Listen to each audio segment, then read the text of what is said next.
A gente cresce ouvindo que o tempo cura tudo, que a dor passa, que Deus não dá um fardo maior do que a gente aguenta.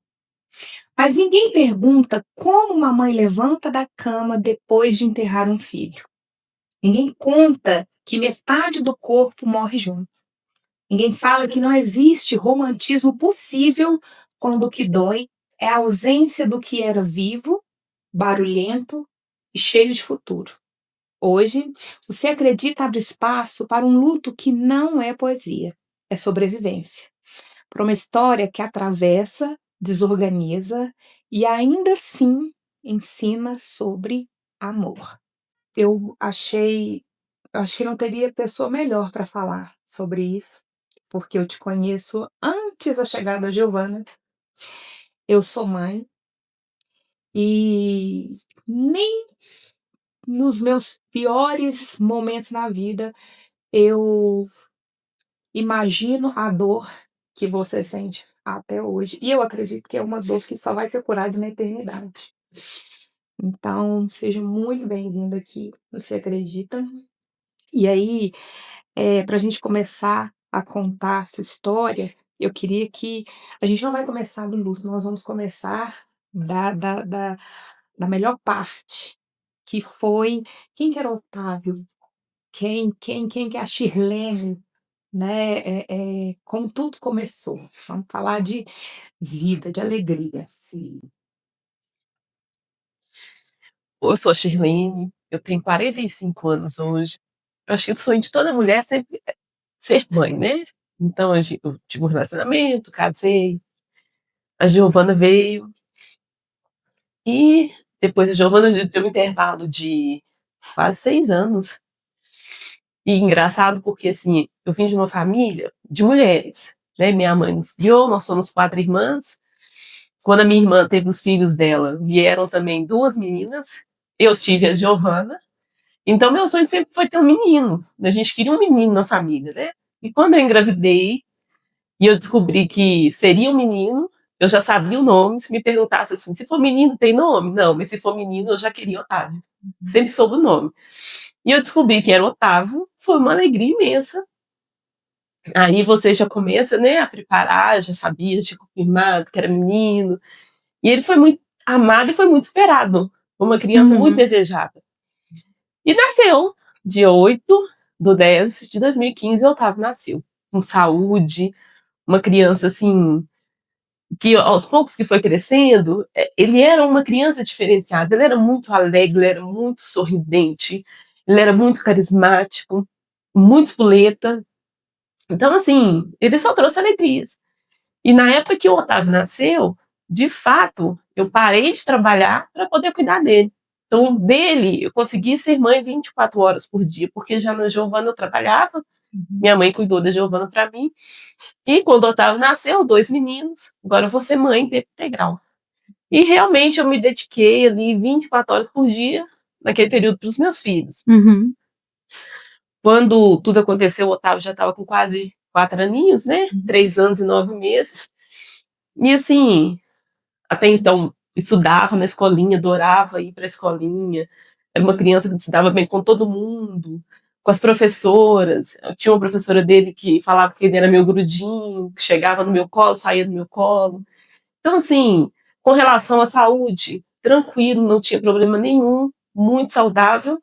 E as coisas aconteceram muito rápido, né? Desde quando ele adoeceu, o médico, até o falecimento dele, né? O que fica até um pouco mais difícil da gente aceitar, da gente entender por que tão rápido assim, porque com ele uma criança que não tinha problema de saúde nenhuma. Então, assim, eu me considero muito, eu sou muito grata por ter sido mãe dele por um pouco período, mas ele trouxe uma transformação na minha vida incrível. Hoje, grande parte do que eu sou hoje foi por ele. E assim, eu estive 24 horas na vida do meu filho, desde que nasceu até quando ele partiu. Eu estava ali. Eu fui mãe e assim, queria ter feito mais, mas a gente não dependia mais de mim. Porque enquanto mãe, a gente dá a vida para o filho.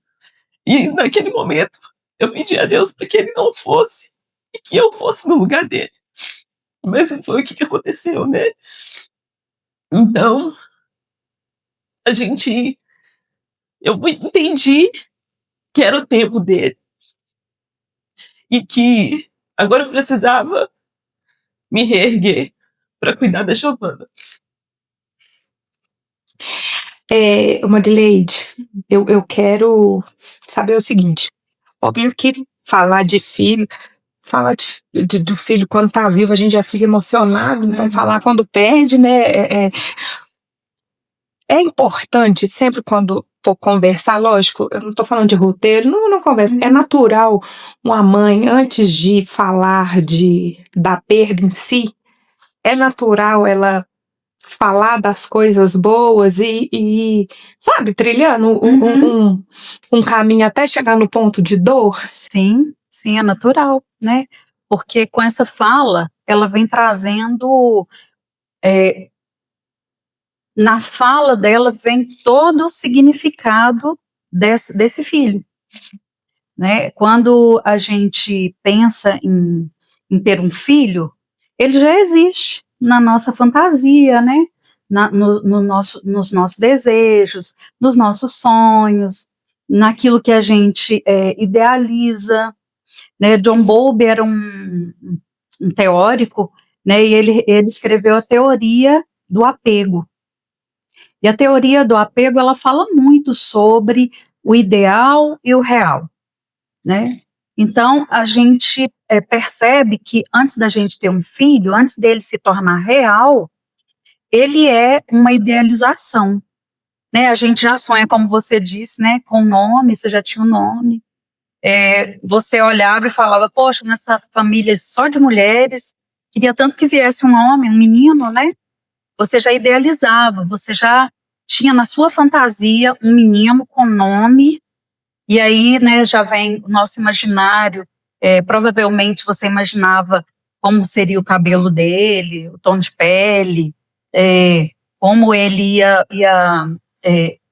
representar a figura masculina no meio daquele monte de mulheres, né? Tem também todos os sonhos que você acaba projetando para um filho, né? Meu filho vai crescer, vai estudar, às vezes até a profissão a gente já quer dar para ele, né? A gente já começa a pensar, quando você vê uma roupinha, você já imagina ele dentro daquela roupinha. Então, é muita coisa, né? O filho, ele começa a existir antes de existir. Antes da fecundação, ele já existe no seu imaginário, nos seus planos, nos seus projetos, né? E a gente, às vezes, até tem uma frase que fala assim, que pai e filho são dois, e mãe e filho são um. E, às vezes, a gente fica até achando um pouco injusto com o pai, né? Porque tem muitos pais que também idealizam paternidade, idealizam um filho. Mas as mudanças que acontecem na mulher, no corpo da mulher, em tudo, para receber essa criança, é para além do imaginário e da fantasia. O seu corpo, ele muda, seu coração, ele se desloca do lugar para abrigar, né, aquela criança, o coração se afasta um pouquinho do lugar, né? Então, olha bem, já tem uma simbologia, né? Aquele filho, aquela gestação já tira o seu coração do lugar, né? Então, seus quadris se abrem, seu pulmão fica mais espremido, sua bexiga mexe muito mais com a gente, né? A gente vive a maternidade além do imaginário desde o primeiro minuto de fecundação, que já tem ali, né, as mudanças hormonais, que é toda uma preparação para receber essa criança. Então, é normal ela contar, olha bem, como que o Otávio já estava existindo dentro, né, dentro do relato dela, né? Então, é normal, sim, e contando até chegar. Não sei, né, se seria isso uma nomenclatura, né, uma definição, mas é uma forma de, sei lá, não não enterrar, não estereotipar, tipo, não, meu filho, aquilo ali foi só um ponto, mas ele tem a ver também com isso? Ela traz, Não, não ele só, nunca morre, né? ela Ela não de morre, presente, né? ela traz não só a história do filho, mas ela traz o filho para a história. Como ele marca a história, ainda que seja a história familiar, a história da sua vida, da sua filha, né, da família a qual ele veio, né, pertencer. Então você traz a existência dele, né? E aí, Shirlene, com todo esse perfil do Otávio, essa criança carinhosa, um sonho tão sonhado, um dia ele foi para uma festa. Como que foi esse dia? Como que ele estava nesse dia antes desse evento até você ter que correr com ele para o hospital? Nós fomos passar um final de semana na casa da minha mãe. Nós chegamos lá no sábado. Minha irmã estava lá com meu cunhado, estava indo para uma festa de aniversário. Uhum. E ele pediu para levar a Giovana e o Otávio. Uhum. E eles foram para a festa, chegaram em casa, o Otávio sempre gostou de farra, né? Então foi, todo feliz, voltou. Aí ele chegou, trocou de roupa, tomou o leite dele Uhum. e deitou. Ele acordou de madrugada vomitando. Ele já levantou vomitando. Uhum. Aí nisso levam ele pro banheiro, você faz aquele primeiro atendimento, aí teve febre, e ele não melhorava, muito abatido. Minha irmã, vamos levar ele no médico. Saímos de madrugada, levamos ele no hospital, ele foi atendido, o médico suspeitou de dengue, na época estava um surto de dengue, então suspeitou, fez exame, não era nada, e tratou como uma virose. Então foi um remédio para febre e outro para parar o ronco.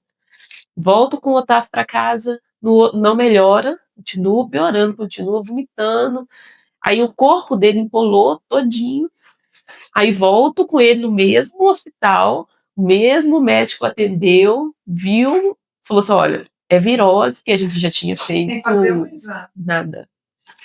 Que ele já tinha atendido, né, o Otávio antes, falou que podia voltar, que isso era normal, manter-se, né, ele questionou mais a questão de febre. Se a febre não abaixar, você volta com ele, mas é virose, ele vai melhorar. Volto com o Otávio para casa, no outro dia, nada. Aí eu resolvi levar ele num outro hospital, porque eu preciso de uma segunda opinião, porque ele não estava melhorando. Uhum. Aí levei ele no Hospital São Lucas. A gente chegou lá no horário do almoço, ele foi muito bem atendido, a médica atendeu, já levou ele para a sala, já examinou. Ela olhou para mim e falou assim: Shirlene, você já ouviu falar de mononucleose? Falei, não. Ela falou assim: procura na internet a respeito, porque eu suspeito que o Otávio esteja com mononucleose. Eu vou solicitar os exames e a gente vai acompanhando ele. Eu entrei na internet, vi o que era, vi que era doença do beijo, que até então eu não conhecia como mononucleose, sei como uma doença do beijo. Uhum.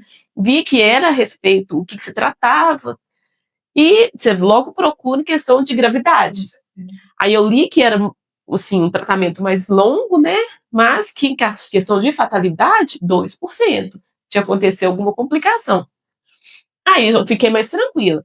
Aí ela foi colher o exame do sangue do Otávio, a gente estava aguardando. Aí ele começou a inchar a língua. Aí eu vi que ele estava falando com dificuldade, eu vi que a língua dele estava inchada.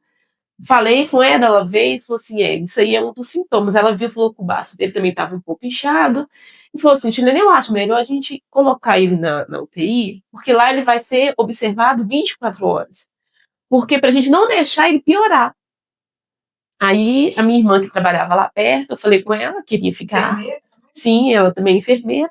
Ela saiu do serviço, passou lá, ficou com ele um pouco, eu saí para poder lanchar, porque isso já era quase 8 horas da noite, né? Ela ficou com ele um pouco, saí um pouquinho, resolvi algumas coisas e voltei. Aí ela falou: não, vai ficar tranquilo, ele vai melhorar lá, ele vai se acompanhar, vai ter mais recursos, precisar de alguma coisa.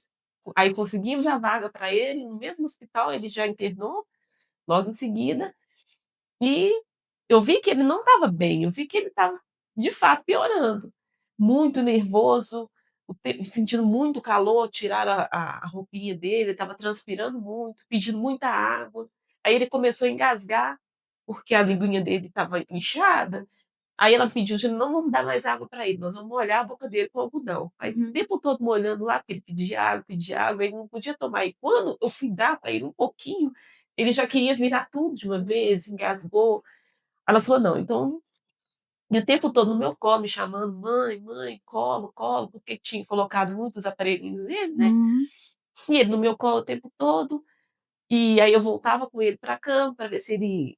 Eu queria que ele aquietasse, que ele descansasse um pouco, ele dormisse, porque ele estava muito agitado. E ele não ficava. Aí teve uma hora que a médica, ela pediu para deixar ele na cama, né? Uma hora que ela falou assim: Chilene, pega ele. Isso já era de madrugada, né? A gente já tinha passado essa loucura toda, já a noite toda. E ela falou assim: Chilene, segura ele um pouco no colo, peguei ele no colo. Sentei do lado da cama e ele ficou no meu colo. E eu queria conversar com ela. Eu falei, eu não tô achando, eu tô achando isso muito estranho.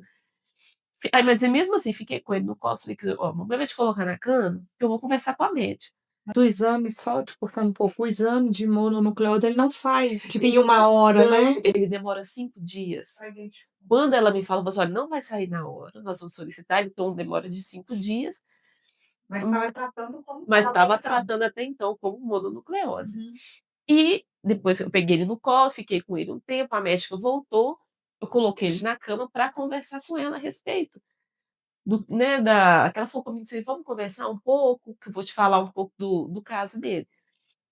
Eu coloquei ele na cama, ele puxou o ar e ele não voltou.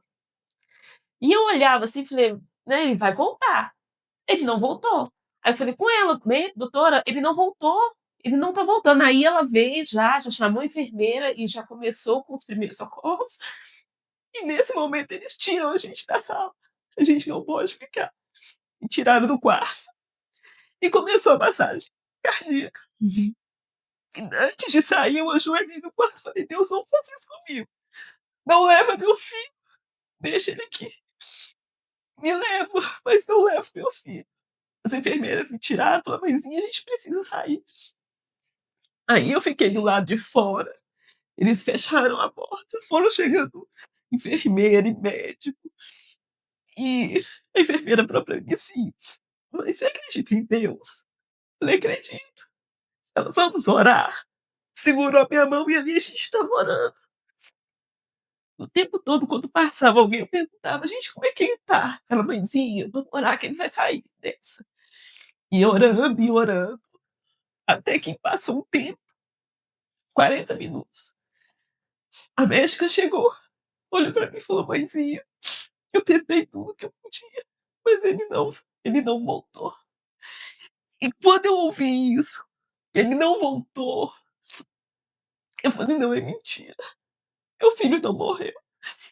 Gente, é uma dor, é um desespero. Você fala, e agora o que eu faço? Você não sabe. E dói tudo. Até para respirar dói. Dor física mesmo. Eu sentei na cadeira, eu não sabia se eu gritava, se eu chorava, se eu corria. Aí eu fiquei assim, sem chão. Fiquei sem chão. Até que eu fui ver. Eu falei, não, eu quero ver meu filho. E eu fui ver ele. Eu não acreditava que ele não estava ali mais. Eu não acreditava, eu segurava ele. Eu chorava. Aí foi chegando esse meio tempo, né? Eu liguei pra minha mãe, liguei pra minhas irmãs. E aos poucos eles foram chegando. Né? E todo mundo assim, não tem lógica. Como que uma criança sai de casa por causa de uma virose e vai pro hospital meio-dia e dá 5 horas da manhã, ela tá morta. Não tem explicação. Aí passa pela sua cabeça assim, o que eu vou fazer? Como é que vai ser minha vida daqui pra frente? Como que eu vou voltar pra casa sem meu filho? Tá lá os brinquedos, tá a roupa. E isso aconteceu um dia antes de começar as aulas. Do retorno, né? 31 de julho, dia 1º de agosto, voltaria às aulas. Como que eu não vou levar meu filho pra escola? O aniversário dele tá chegando, como que ele não vai estar aqui pra gente comemorar o aniversário dele? É uma coisa assim, é uma dor absurda. Você. Aí vem, né, todo aquele processo, pro enterro, você não tem cabeça para fazer nada, para tomar decisão nenhuma.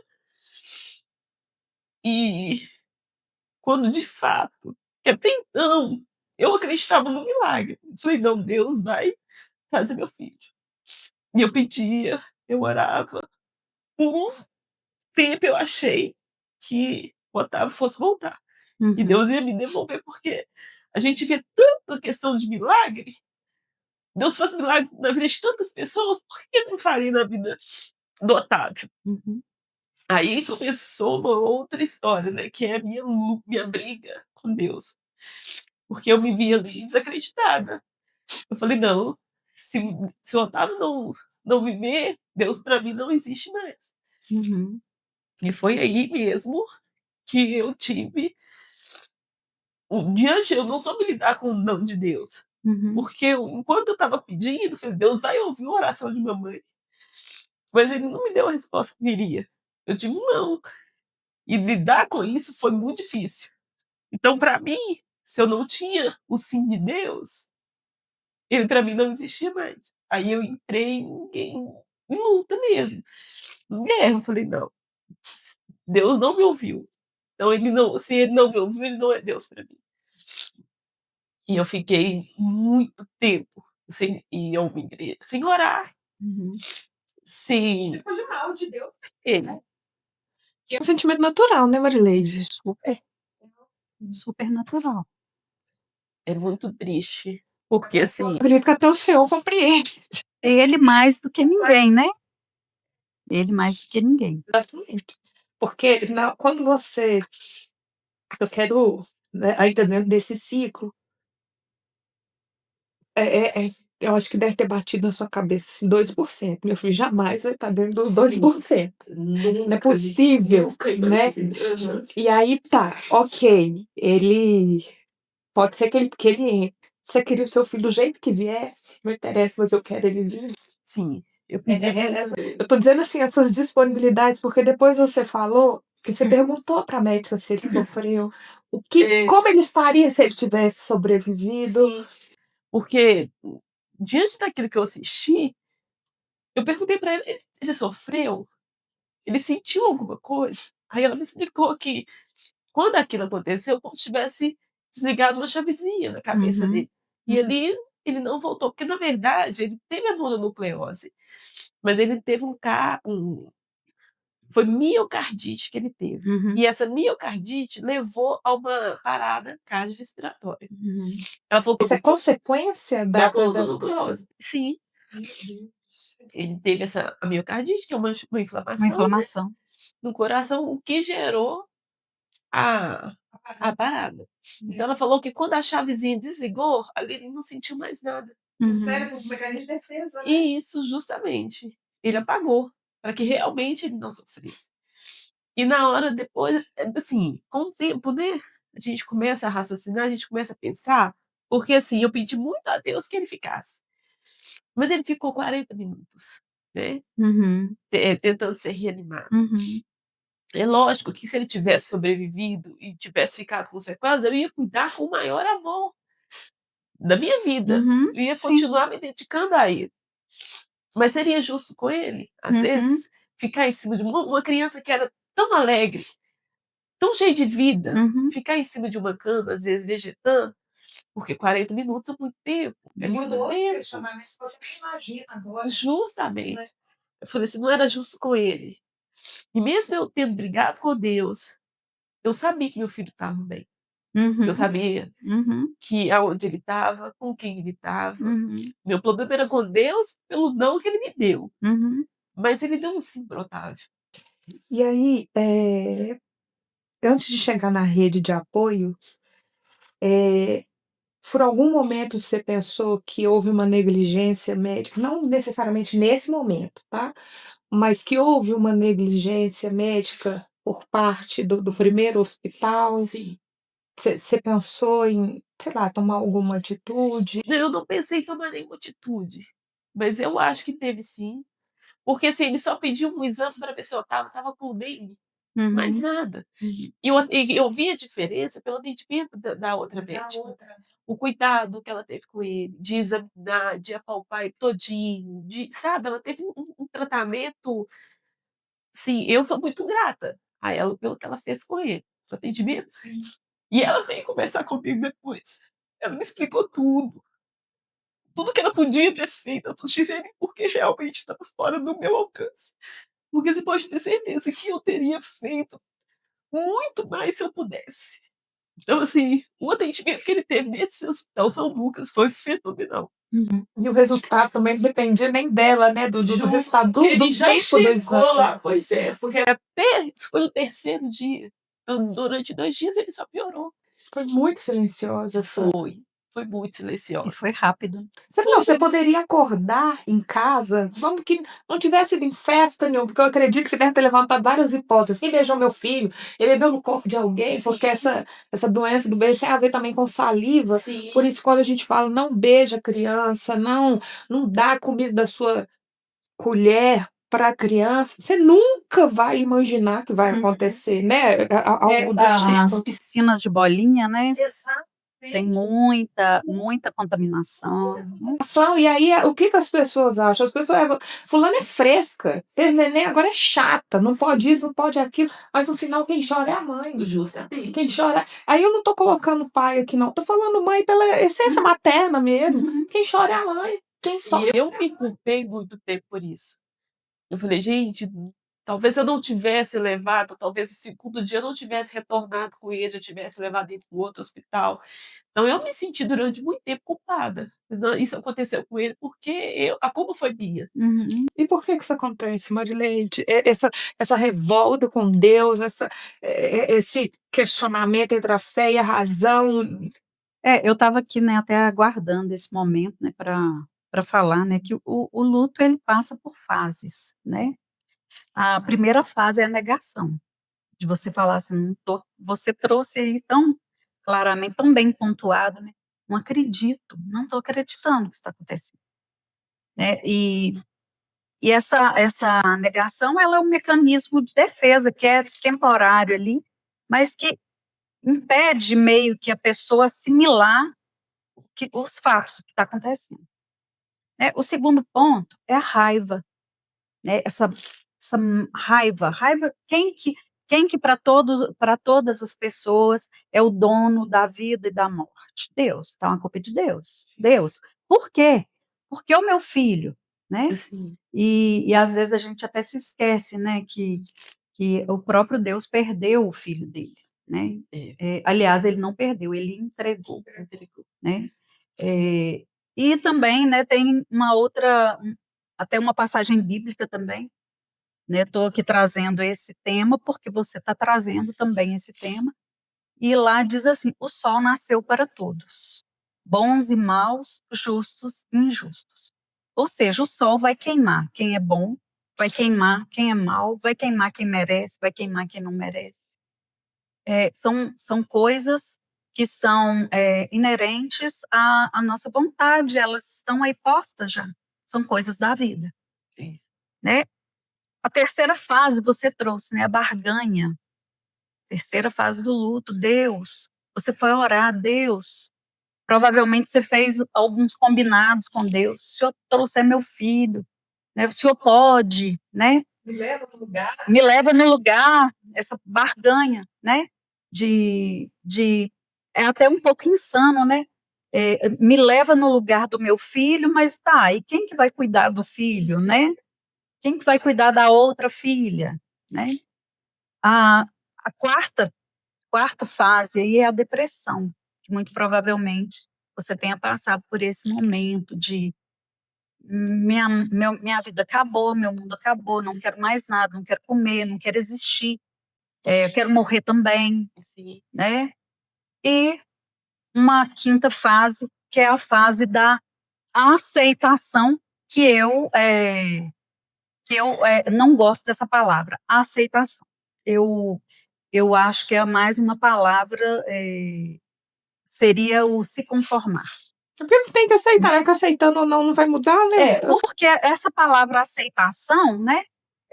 Quando a gente vai assinar um contrato, quando a gente vai fazer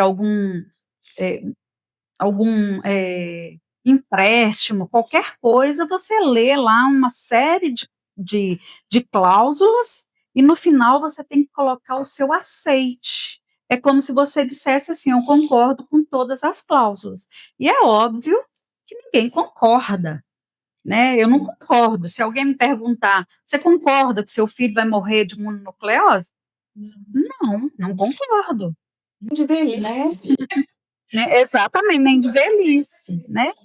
E então eu acho que o que seria mesmo essa última fase eu me conformo, vou tentar viver a partir disso do jeito que for possível, né? Do jeito que eu vou dar conta.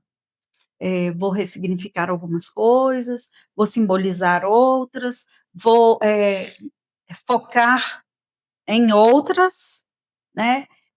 Vou me permitir existir, apesar do meu filho não existir mais. Sim. Então, acredito que você tenha passado por todas essas fases, tanto é que você está aqui hoje, né? Contando a sua história com dor, sim, né? Porque para mim o luto não deixa de existir, né? E até falando um pouco, se vocês me permitirem, né? Sobre a diferença do luto e da melancolia, né? Para Freud, eram duas coisas diferentes, né? O luto é essa dor, é esse sentimento de perda, é essa falta de eu não tenho controle sobre isso, né? Eu fico imaginando um médico quando fala eu fiz tudo que eu podia, ele também está passando por um momento de perda. Ele perdeu um paciente, ele perdeu para a morte, né? Então, o luto, ele tem esse corpo, né? E acredito que ele não passe nunca. Você nunca vai deixar de sentir falta dos beijos do Otávio, dos barulhinhos que o Otávio fazia pela casa. Ele sempre vai estar na sua vida. Você é mãe de 2 filhos. Você não era mãe de 2 filhos. Você é mãe de 2 filhos. Seu filho nunca vai deixar de existir para você. Né? E a melancolia já é uma patologia que se desenvolve por um luto que não foi simbolizado, elaborado, que não foi digerido, né? E isso não tem nada a ver com aceitação, com esquecimento, com superei, né? Mas muitas pessoas ficam presas nessas fases do luto.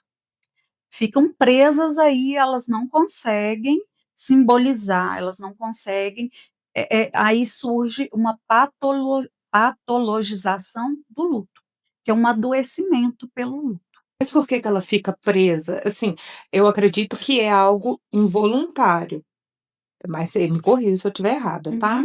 Ela não consegue sair daquele ciclo, pode também ter interferências externas, aí entra aquela questão das falas sem noções. Você é forte, daqui a pouco você tem outro. Isso tudo são palavras que colaboram para a pessoa migrar, né, tipo, do luto e acabar entrando na melancolia? Eu até, mais para frente, quero falar dessas coisas, né? Porque a gente precisa acolher a pessoa com luto. Não é sobre você, não é sobre ela. O tempo é dela, né? Como ela vai lidar com aquilo é com ela. Porque as pessoas podem. A sua pergunta foi: por que as pessoas entram nesse adoecimento? Por talvez não terem a ajuda necessária, né? Não ter esses momentos de reflexão, de não ter apoio, de não ter validação desse luto. E aí ela entra no adoecimento. A pessoa enlutada, ela precisa falar do luto. Precisa chorar, sim, quando quiser chorar. Quantas vezes for necessário. Ah, minha família não aguenta mais me ouvir. Vai para terapia. O terapeuta, além de tudo, está lá. Ele é pago para te ouvir, para acolher a sua dor. E se não está conectando, troca, né? E assim vai, claro, tem, né? A gente precisa ter uma conexão, A gente precisa ter uma troca com o profissional que está nos atendendo, né? Um profissional que não te valida, ele não está apto a te atender. Talvez seja uma questão dele, que ele ainda não conseguiu resolver consigo mesmo, então a sua dor provoca dor nele, ele não sabe lidar com aquilo, então, mas precisa de um tratamento, né? E às vezes a gente acha que tratamento é só medicamentoso, né?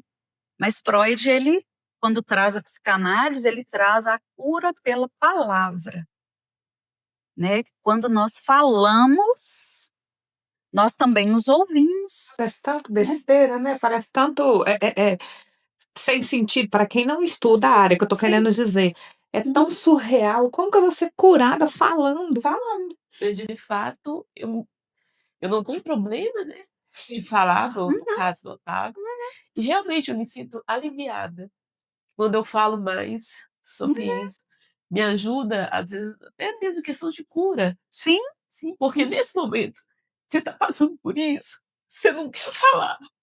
Então, às vezes, você chega e me abraçar, é a melhor coisa do mundo, é o melhor justo. uma coisa que sempre me incomodou, sabe, em velórios, era o que eu vou falar para essa pessoa? Não tem nada que a gente possa dizer. Nada. Às vezes basta isso. Basta abraçar. Basta dizer assim, eu estou aqui. Isso. Estou aqui para você. Eu não estou aqui para tentar arrancar sua dor de você, a tentar dizer para você, não, você precisa sair dessa. Não. Eu estou aqui para você. O que você precisa de mim? Eu acho que tudo que uma pessoa que está passando por um processo de luto é saber que tem alguém que está ali para trazer um copo d'água para ela, para fazer um chá, para colocar ela no colo, né, colocar a cabeça dela no colo, para dizer, você tem toda a razão. E nessas horas, em qualquer momento difícil, mas falando nesses momentos que você vivenciou, a rede de apoio, ela é imprescindível. E às vezes essa rede de apoio vem de quem a gente menos imagina e de quem a gente espera, né? Que infelizmente acontece em muitos lares, não ter esse apoio, seja do genitor, né? Enfim, que eu sei que você passou por essa questão também. Então, assim, as dores só foram multiplicando, porque você perdeu seu filho, já não tinha o apoio de quem deveria dar o apoio, né? Tinha que ser suporte, tinha que ser forte por conta pela Giovana, porque por você mesmo você já ficava por ali. Eu quero entender como que foi, se você teve essa rede de apoio, como foi essa rede de apoio? Também quais foram frases que deveriam ser abominadas, porque muita mulher que perde um filho, seja natimorto, seja como o seu caso, seja qual que é o nome quando ele está na barriga? É o Neonatal, perinatal, exatamente. Você consegue lembrar dessas falas, vamos colocar assim, dos absurdos, né? Olha, apoio da minha família foi fenomenal. Minha mãe, gente, ela é uma pessoa. Eu vi meu sonho de falar porque minha mãe também criou a gente sozinha. Uhum. Então ela fez por nós tudo que ela podia fazer. Ela abriu mão da vida dela para cuidar da gente. E quando eu tive a Giovana, ela fez de novo, né? Ela falou, não, você vai continuar trabalhando, você vai estudar, que eu vou cuidar da Giovana. E quando isso aconteceu, acho que a gente até comentou que a sensação que eu tenho é que ela sofreu em dobro, porque ela tinha que enterrar o Beto, mas tinha eu e a Giovana. Não podia morrer por você. Justamente. Porque a vontade que a gente tem é de morrer. Eu queria, se você não queria, eu não tô mentindo. Então me leva. Porque a gente, nesse primeiro momento, você não quer fazer nada. Você quer deitar e não quer acordar. Então eu tive ali minhas irmãs que foram e é pra gente até hoje, né? Tudo meus cunhados, assim, eu não tenho, a minha gratidão é muito grande, eu não tenho palavras para agradecer o suporte que eu tive de pessoas que hoje se tornam um grande amigo meu, que esteve ali do meu lado o tempo todo, de pessoas que você consegue nessa hora visualizar quem são os seus amigos de verdade, a pessoa que realmente se preocupa com você e quem realmente esteve ali só para Bater cartão. justamente. Porque nós somos assim. Sim, soube. Na primeira semana, todo mundo lembra. Aí, com o tempo vai diminuindo, né? Eu entendo que cada um tem a vida dele, né? O problema era meu, não era deles. Mas quem realmente, de fato, ficou, eu tenho uma gratidão imensa por tudo que fez. Está até hoje. Quem ficou está até hoje na minha vida. Porque quem não vive a nossa dor, né, Marileide, não tem paciência para poder. Não, lá vem ela de novo, meu Deus, não supera nunca. Eu lembro esse meu amigo, né, que me apoiou muito. Ele uma vez falou comigo assim que tinha um amigo, uma pessoa que trabalhava comigo que estava reclamando muito da vida. E ele falou assim: você não tem problema. E eu conheço uma pessoa que eu sei a dor que ela enfrentou hoje dela no filho. Ela tem problema. A gente não tem. Então a gente tem que parar de reclamar das coisas. Porque tudo isso aqui a gente tem solução. A gente consegue resolver. Ele fala, hoje eu entendo que eu não tenho problema na minha vida. E ele é uma pessoa que fez a diferença e faz até hoje. Me ajuda muito. Uma amizade. A gente te conhece desde antes, né, da chegada da Giovana. Justamente, né? Mas assim, e com isso vem as frases, né? Você é nova. Logo você arruma outra. Isso tudo vai passar, difícil é só no início, como se fosse um objeto, como se eu tivesse estragado uma bolsa e ponto, né? Perdeu o cachorro. Justamente. Aí eu falo assim, a gente escuta, né? Não acreditando no que as pessoas estão falando. Até gente, assim, às vezes dentro da família mesmo, sabe? Igual eu ouvi de um familiar, né? Vou colocar assim. No máximo 6 meses você já venceu essa dor. Gente, coisa absurda. Engraçado o outro colocar prazo para nossa dor, né? Sim. Questionaram sua fé? Você não crê em Deus, não? Foi melhor assim? Deus sabe o que faz. Deus sabe o que faz. Deus sabe de todas as coisas. Isso. Ninguém está colocando isso em dúvida. Né? Justo. Tanto é que eu não perdi a minha fé. De forma alguma eu perdi a minha fé. Eu tive um problema com o problema foi o meu, não. Mas a minha fé nunca foi abalada. E Marileide, que impacto, se é que, né, se é que tem, não, eu sei que tem. Essas falas, essas pessoas desnecessárias, né? Que causa isso na nossa mente? Isso até, né, leva a gente a falar sobre os tipos de luto. Né? E um dos tipos de luto é esse luto não autorizado. É como se o outro não te permitisse. Né? Não te permitisse. Não. 6 meses você está liberada. Né? 6 meses você está bem. E aí, o que causa isso na cognição de uma mãe que perdeu o filho, ou de um pai, né, ou de um ente, perdeu um ente querido, uma pessoa que perdeu um ente querido, é o outro querer colocar limite, intensidade, duração, né, para a sua dor. E tudo que a gente mais precisa é ser acolhido na nossa dor. Lembrando que cada um vai elaborar num ritmo. Nós somos subjetivos. Cada um é um, nós somos únicos. Nem o nosso DNA é repetido. Nossa digital, a nossa íris, nós somos únicos. E por que não podemos ser únicos nos nossos sentimentos, emoções? Somos únicos. A gente só precisa ser acolhido, respeitado. Ser mãe, a gente já se culpa tanto. Sim, Né? a gente já trouxe, né? Me culpei porque será que se eu não tivesse ido buscar essa segunda opinião antes, né? Nós nunca saberemos de nada disso. Tem coisas que nós não vamos ter resposta, não nessa vida, né? Se você acredita numa outra vida e eu acredito nessa outra vida eterna, em que nós vamos compreender coisas que a gente não compreende aqui, é, é, mas aqui nessa vida tem muitas coisas que é um monte de e se, e se, e se. E a gente precisa tirar esses e se, porque esses e se trazem muita culpabilização. Porque você estava ali, você não foi negligente, você levou seu filho para quem você acreditava que estava pronto para prestar socorro. Você fez todo o possível. Né? Você fez tudo que estava ao seu alcance, você não negligenciou seu filho, você não deixou de dar atenção, socorrê-lo, buscar, né?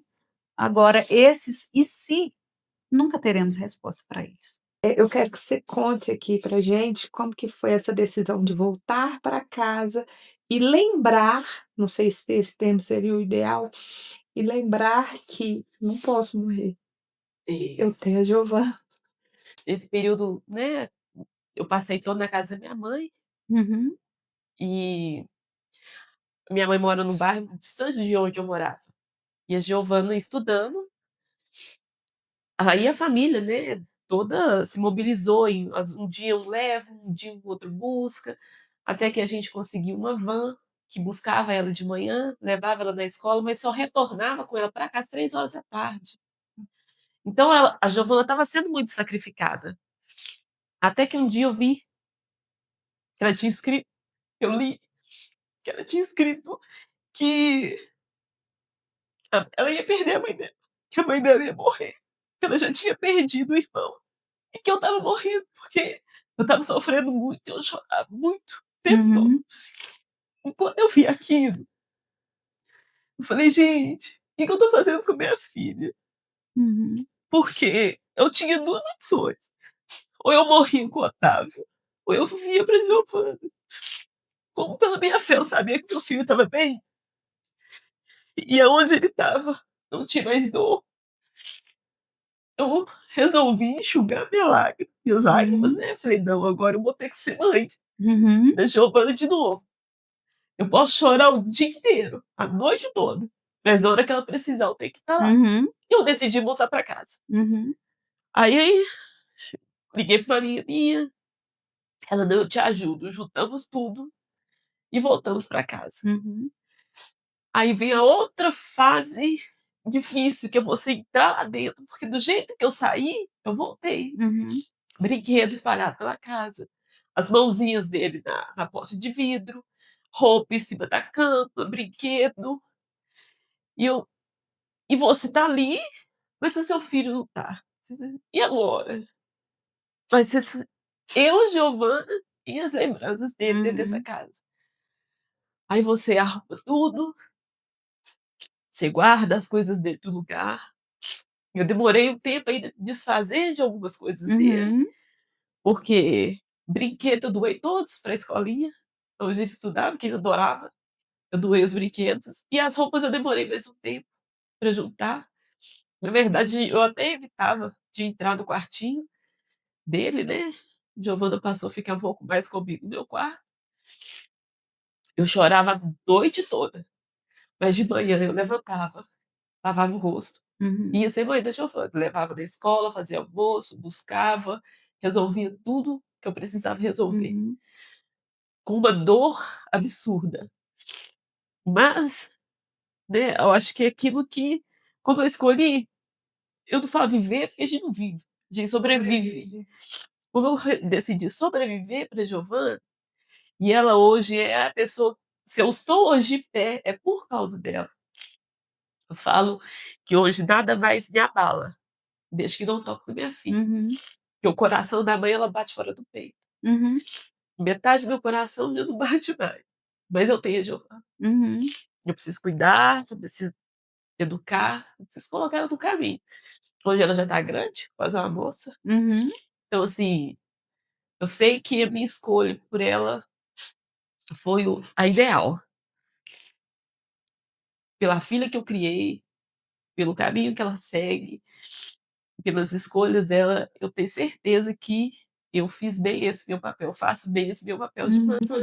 Tem que ser seu remédio diário, né? Sim, porque acaba, querendo ou não, a vida acaba vivendo o ressignificado, eu tive que ressignificar a minha vida para Giovana.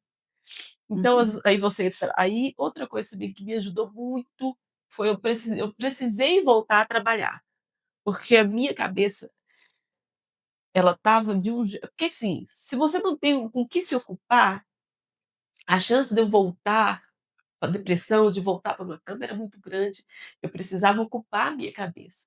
Então eu decidi, Giovana já estava assim, eu consegui voltar a trabalhar para poder conseguir ocupar a minha cabeça, para não ficar pensando o tempo todo, porque enquanto você não tem o que fazer, você está dentro de casa, o tempo todo era tudo Otávio. As coisas do Otávio, lembrança do Otávio, Otávio no banheiro, Otávio no quarto, Otávio brincando na varanda.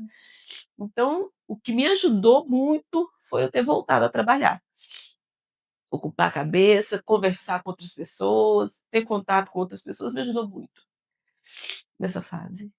Você acha que o fato de você doar, apesar de ter ficado com algumas coisas, foi um ato de pronto, agora eu tenho que Dar um fechamento. dar um fechamento, sepultar, não é sepultar, encerrei esta parte.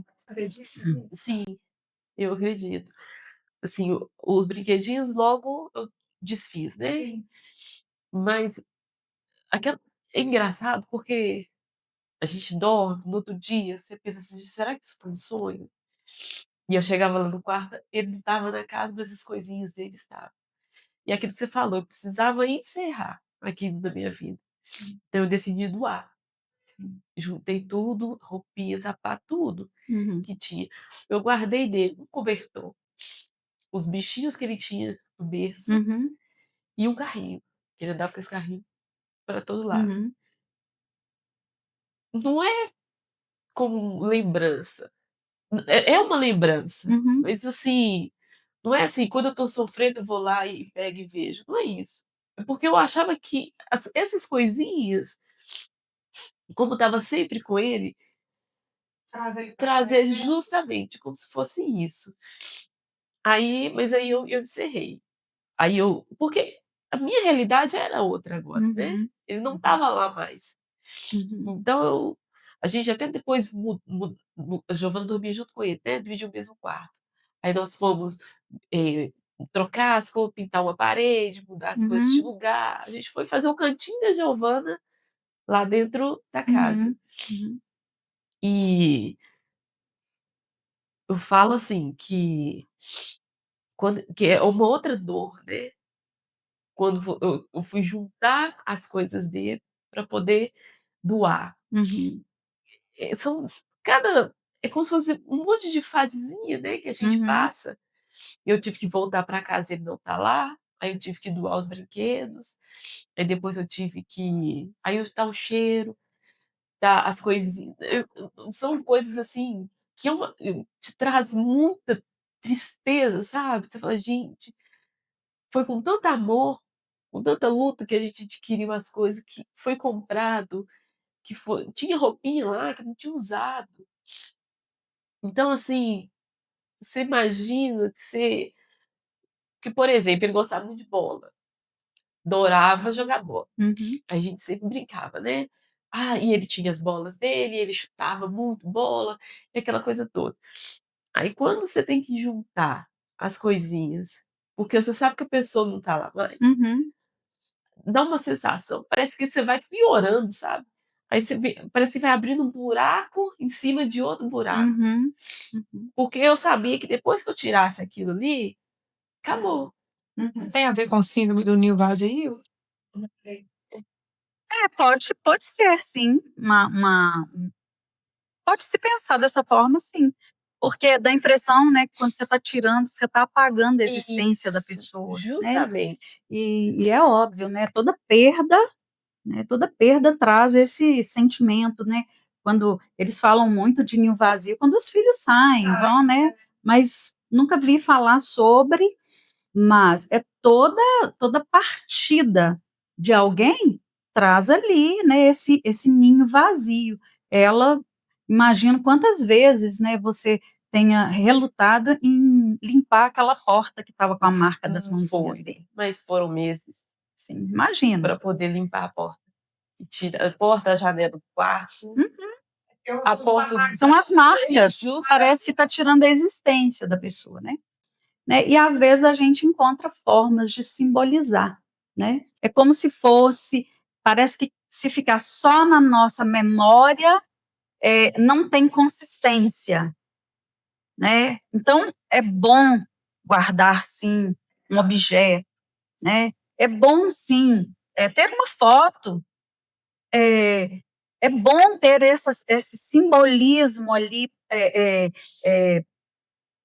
personificado num objeto, em que você olha e aquilo valida a passagem daquela pessoa pela sua vida. Ela não está só no campo das memórias, das lembranças, mas ela também está presente de alguma forma. Então não tem problema nenhum você guardar determinadas coisas, né? Mas aproveitando, né, daquilo que você trouxe, né, que você teve que trazer uma nova motivação para viver, né, que foi a Giovanna. O Nietzsche, ele né, tinha uma frase, ele usava uma frase que depois foi bem popularizada pelo Viktor Frankl, que é também um teórico, criador, né, de uma linha que se chama logoterapia, e ele trabalhava muito a ressignificação dos sentimentos, dos sofrimentos, né, dos sentimentos. E num livro dele, que se chama O Sentido da Vida, ele traz essa frase, e ela diz assim, que todo porquê te faz suportar qualquer como. Né? Então, você achou novamente o porquê. Por que viver? E aí, esse porquê que é a Giovanna, que é a criação dela, esse investimento nela como sua filha e tudo mais, para transformar ela numa pessoa bem-sucedida e tudo mais, te faz suportar como viver sem o Otávio. E é isso. E não retraia, não esconda a sua dor. Sua dor é sua dor. Né? É muito particular. A gente está aqui fala muito, né? Estamos aqui falando muito de você enquanto mãe. Mas eu quero, né, se você ficar confortável, de falar como que foi a Giovana nesse período. Porque uma coisa é você ler o bilhetinho, mas ela deu.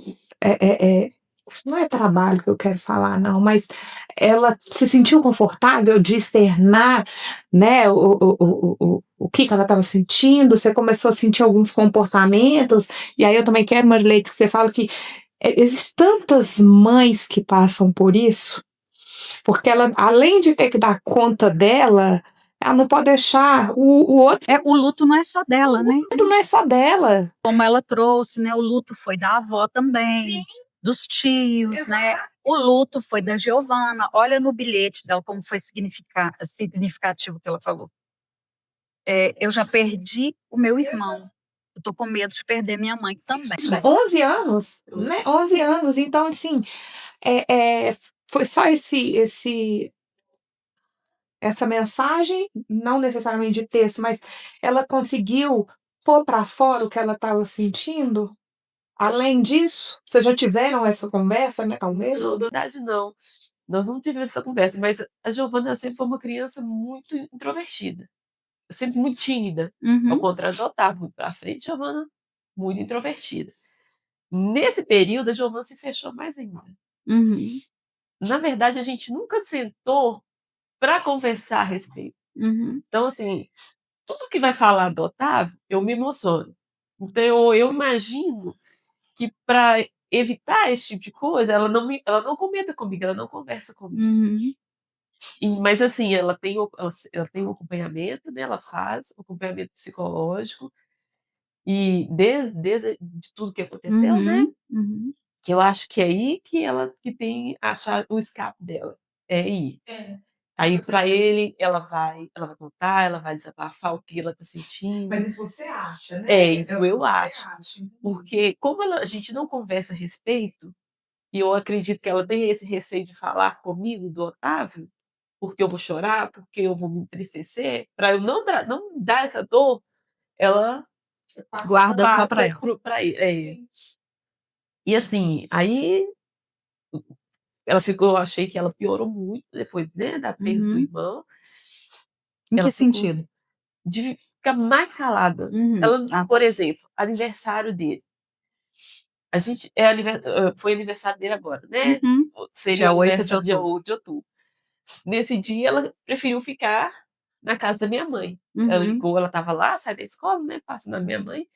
Ela falou: sua mãe, você deixa eu dormir aqui na minha avó hoje, por causa da data do aniversário do Otávio. Eu queria ficar aqui, porque eu ainda não me acostumei com Uhum. isso. Eu, ok, pode Uhum. ficar. Então, talvez ela consiga conversar com a minha mãe, que eu também não sei. Às vezes com alguma tia, mas comigo não. Ou simplesmente tá fora do ambiente, né? Sim, é verdade. Né? Mas assim, eu acredito que. Acho que ela já me viu chorar tanto, né? É um ciclo de defesa, né? Você tentando protegê-la de um lado e ela te me protegendo do outro. outro. Se eu vou chorar, eu vou chorar de madrugada, porque quando eu acordar, a gente tem essa síndrome da heroína, né? Não sei lá se é esse nome que dá. E aí, por outro lado, ela. Não, mas se eu tivesse conversado, eu vou conversar com a minha psicóloga. Porque eu não quero que a minha mãe chore. Uhum. E fica, né, Marileide? Essa. É tudo por amor. É isso que eu A ia gente não dizer. sabe se a gente tá fazendo certo ou errado, mas é por uma amor. demonstração de amor que ambas, né? Mas hoje eu consigo falar melhor sobre ele, Uhum. sem me emocionar tanto. Eu acho que ainda vai chegar uma época que vai ser mais leve. Uhum. Mas hoje ainda deixa muito comigo. Sim. Sim. E eu acho que quando eu chegar nessa fase de conseguir falar dele sem sentir tanta dor, vai ser um passo para Sim. eu entender que não é cura, né? Porque a Uhum. gente não cura a perda de um filho, mas que que vai ficar mais leve, Uhum. vai doer Vai menos. doer menos. Isso. Eu acho que quando eu chegar nessa fase, eu não conseguir sentar. Porque, por exemplo, na minha casa hoje, né? Eu tenho uma foto, hoje eu consigo ter uma foto dele. Uhum. Hoje eu consigo ver fotos no celular, ver Uhum. vídeos. E eu tenho minha fotinha lá com ele. Coloquei num lugar estratégico. Toda vez que eu passo, e eu Uhum. vejo, eu tenho o hábito de manhã levantar. Bom dia, meu filho. Essas coisas, sabe? Que às vezes é bobeira, mas hoje eu consigo Não, não é fazer. bobeira. Hoje é menos dor. Uhum. Porque por muito tempo, eu nem foto eu via. Eu preferia não ver, porque eu não conseguia. Uhum. Não conseguia mesmo. Então, assim, hoje tá diminuindo o fato, né? Gradativamente. Sim. E é isso mesmo, né? Quando a gente se corta, durante um tempo tá ali ferida aberta, depois ela vai cicatrizando, dá uma casquinha, até o dia que ela é só uma marca, um sinal, mas está lá. Quando você olha, você se lembra, mas já aquela dor que você está sentindo vai ficando mais distante. Talvez você vá trazendo outros sentimentos, como, por exemplo, a gratidão de ter podido estar com ele durante 3 anos e 9 meses. A gratidão até mesmo, né, como eu disse, né, o sol nasceu para todos, muitas pessoas já pegaram essa doença, muitas pessoas partiram, né, muitos filhos partiram, mas a gratidão por ele não ter ficado aqui com todas as sequelas que pudesse ter, a gratidão por ele estar num lugar que você acredita que é um lugar maravilhoso, né? Você vai começar a substituir essa dor por esses outros significados que você mesma vai colocando. Até o dia que você disser assim, foi muito melhor ele ter ido do que ter ficado apenas porque eu queria que ele ficasse. Né? Como você já trouxe isso como uma coisa lógica. É lógico, mas aquilo vai passar a ser um sentimento, não como uma lógica, mas como um sentimento de que se eu pudesse escolher entre ele viver com as sequelas, com todo o sofrimento de ter permanecido vivo depois de 40 minutos de ausência, né, ali falta de oxigenação no cérebro e tudo mais, eu escolheria que ele fosse, mas que ele fosse e deixasse a lembrança daquele menino saudável, daquele menino alegre, que chutava bola para todos os lados e que fazia a alegria da casa e tudo mais. Né? É um novo significado para a passagem dele aqui na Terra. Né? Eu lembro, depois disso a gente começa a ler Uhum, bastante coisa, e eu entendi da questão da resiliência, sabe? uhum, Porque muita gente fala comigo assim: nossa, Shirley, sempre te vejo sorrindo, você é uma pessoa muito alegre. Eu uhum, brinco muito, né, com as pessoas que estão próximas a mim, e passou por isso. uhum. Aí vem na minha cabeça sempre assim, gente, a resiliência é justamente isso, né? É o que você vai fazer com a dor, Sim. com o sofrimento que você está sentindo. Uhum. Eu não escolhi ser uma pessoa amargurada por isso. Claro. Eu prefiro ser uma pessoa alegre. Prefiro lutar assim, no sentido de conseguir trabalhar isso dentro de mim Uhum, uhum. e não usar isso como desculpa. Tanto que tem gente que nem sabe onde você trabalha, que Justamente. você teve o Otávio, né? E às vezes isso se torna até também uma forma da gente honrar a memória daquela pessoa que se foi, né? Da gente dizer assim, como que ele gostaria de me ver? Como que ele gostaria de... A gente começa a trazer esses simbolismos, né? Como eu posso honrar a passagem do meu filho aqui pela Terra? Como ele gostaria de me ver? Como ele gostaria que eu vivesse? Você falou uma coisa que eu achei muito interessante. Você falou, eu passei a viver pela Giovana, mas você só valoriza a, a, a existência da Giovana hoje porque você sabe o que é perder um filho. Então você aprendeu que perder um filho é muito doloroso. Foi um e você tem outro, então deixa eu cuidar desse outro. Deixa eu dar para esse outro o meu melhor. É uma forma de honrar a memória do Otávio. Sim. Né? Talvez não tenha sido nomeado dessa forma, talvez passe a ser a partir de hoje, a partir desse bate-papo. Né? E a gente tem várias maneiras de honrar a memória, honrar a passagem dessa pessoa pela nossa vida. Né? E como eu sou uma pessoa cristã, né? Uhum, Conheço a palavra hoje, eu tenho certeza desse nosso reencontro. uhum, Tenho certeza que a gente vai se reencontrar. Hoje eu nem imagino como vai ser. uhum, Mas hoje eu vivo aguardando esse momento, uhum, assim, realmente de reencontro. uhum. Se ele vai me reconhecer, Jorge, Eu acredito. eu não sei, mas eu sei que eu vou estar É, tendo um abraço aí. sim, a gente não sabe como vai ser, É, mas é um pensamento, é um sentimento que te faz bem, sim. tá tudo bem, né? Eu sempre falo assim, quando eu preciso enfrentar alguma coisa, que pensar de uma determinada forma me traz mais força, mais alento, eu falo, eu gosto de pensar assim. E tá tudo bem. E tá tudo bem, né?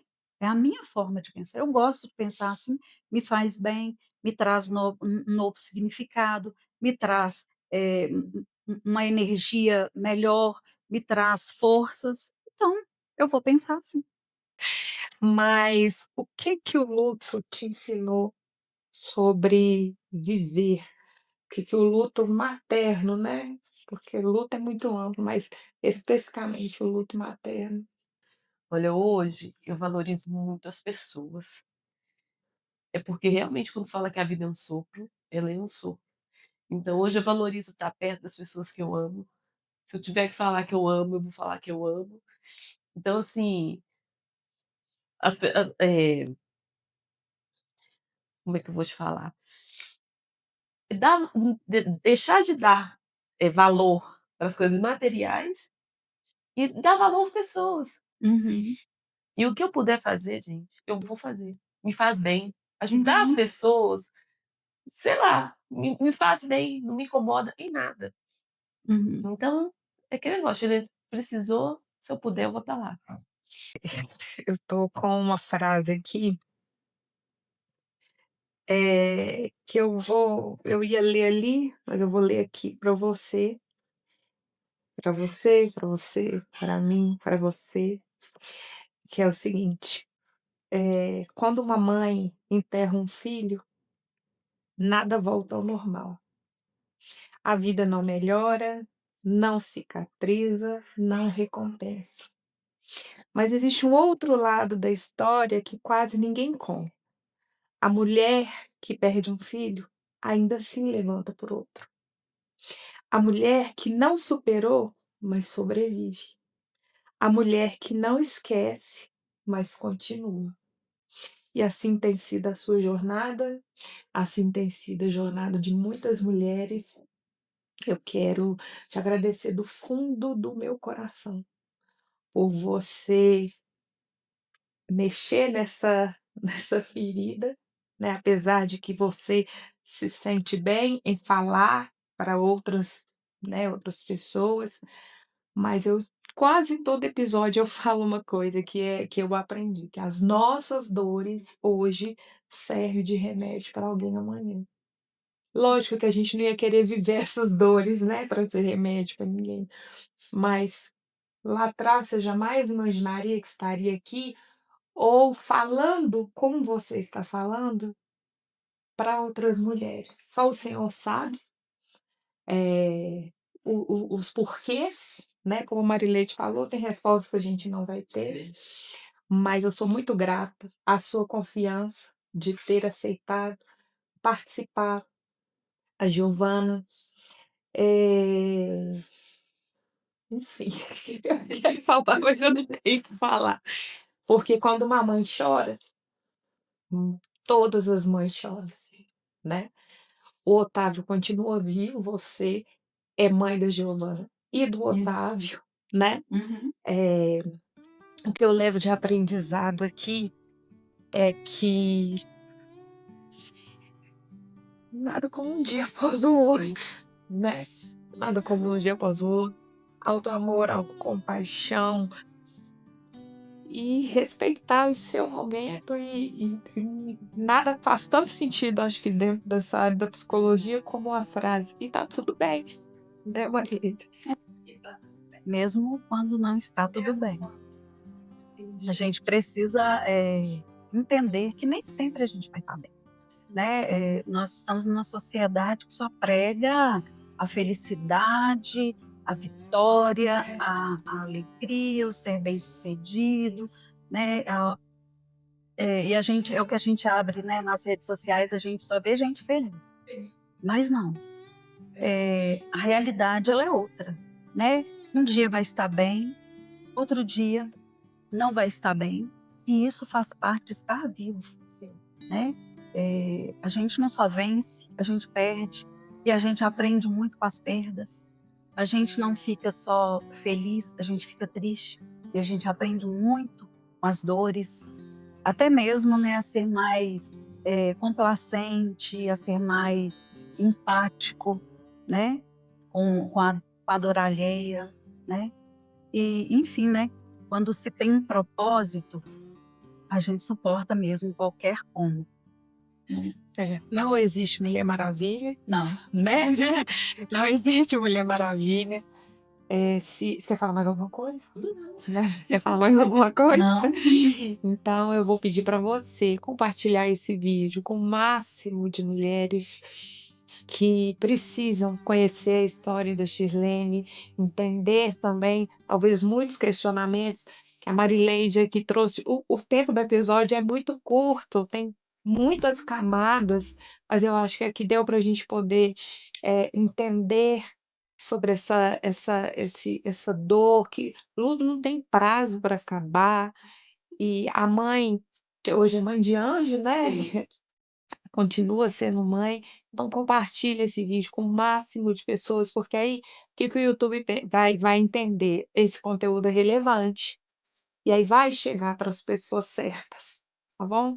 Muito obrigada, Giovana, também está aqui nos bastidores. Muito obrigada por você ter vindo. Que é uma forma também, né, de apoiar a história de vocês, para que outras pessoas tenham acesso, viu? Muito obrigada, viu? Muito obrigada. Ai, gente, não tem o que falar. Não tem que é isso. Muito feliz mesmo. Mesmo assim, tudo bem. Ai, ainda bem, porque dinheiro eu não quero.